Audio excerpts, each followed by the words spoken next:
देखिए आज हमारे यहाँ पे मैच का कंपटीशन हुआ है। ये भाई अहमदाबाद से आए हैं। ये अपनी बॉलिंग कर रहे हैं जी। और भाई तो बढ़िया। ये हमारे यहाँ के सरपंच साहब, सरपंच जी तो चल दिए।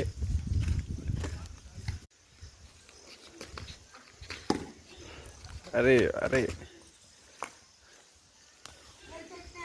इतना तो बहुत है।